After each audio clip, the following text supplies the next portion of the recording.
Bonjour Bruno Frenzel, vous êtes le représentant de la République en marche au Portugal et c'est à ce titre que vous venez nous expliquer, nous commenter, analyser les résultats du scrutin qui a eu lieu dimanche qui concernait l'élection des sénateurs des Français de l'étranger.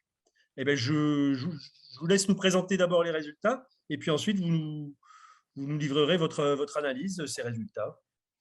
Merci Jean-Guillaume, et c'est un plaisir de te retrouver pour parler de ces élections. Donc c'était le prolongement logique des élections consulaires qui ont eu lieu il y a quelques mois.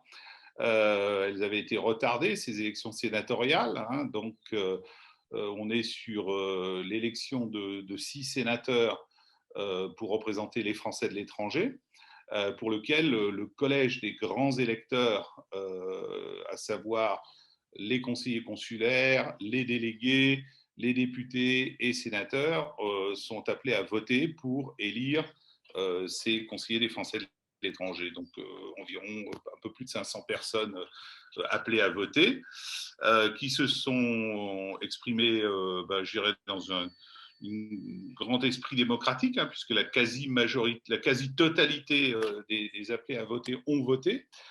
Le résultat des élections, c'est une distribution des cartes assez intéressante, avec 6 élus de 6 factions différentes, de six Tout, obédiences politiques différentes. tout le monde a gagné quasiment, hein. Tout le monde a gagné. Tout le monde a À gagné. part Alors, Ségolène Royal, tout le monde a gagné. exactement. Malheureusement, pour Mme Ségolène Royal, elle n'a pas pu réitérer son score des présidentielles et elle a pu constater que sa légitimité avait grandement baissé au niveau de l'électorat.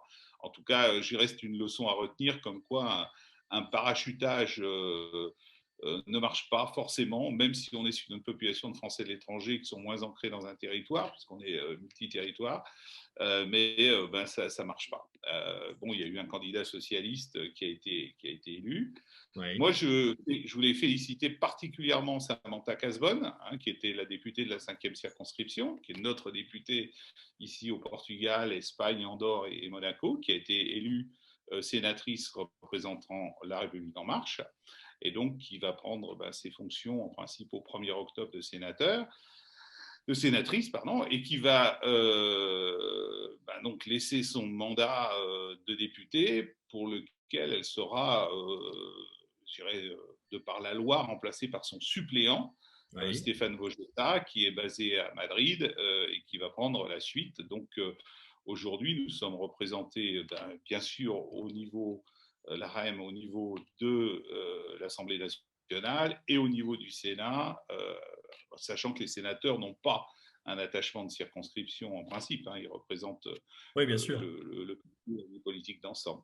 Les autres élus, eh bien, on a le Parti socialiste, on a la SFE avec le sénateur Bansard, qui est arrivé en deuxième position. En première position, les LR, qui perdent un poste, hein. Il y avait, lors de la précédente session, 2 sénateurs LR. Là, maintenant, il n'y a plus qu'un sénateur LR, avec M. Frassard, qui a été élu. Je dirais, les écologistes gagnent également une voix et rentrent ici dans ce concert. Donc,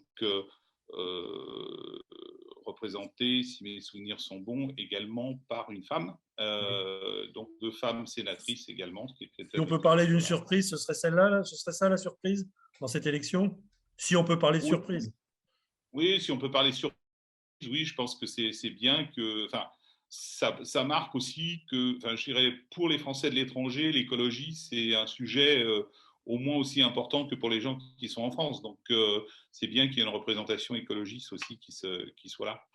Donc, pour nous ici, je pense que nos intérêts seront bien défendus avec ces sénateurs qui sont, je dirais, le pluralisme est là, hein. Nous avons une représentation de toutes les tendances politiques.